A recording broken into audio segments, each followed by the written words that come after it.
আসসালামু আলাইকুম সবাইকে। আজকে সাদা মুরগি রান্না করব। লবণ, হলুদের গুঁড়ো এগুলো এখন মেখে নেব। মুরগিগুলো ভাজি করে নেব। মুরগি ভাজি হয়ে গেছে। কড়াইতে তেল দিয়ে দিয়েছি। পেঁয়াজ কুচি, মরিচ কুচি, টমেটো কুচি, রসুন বাটা, আদা বাটা, লবণ 1 চামচ, হলুদের গুঁড়ো 1 চামচ, মরিচের গুঁড়ো 1 চামচ, জিরে গুঁড়ো 1 চামচ, এলাচি দারচিনি, তেজপাতা, কিছু পরিমাণ পানি দিয়ে দেব।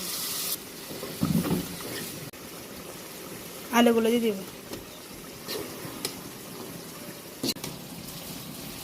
মুরগিগুলো দিয়ে দেব।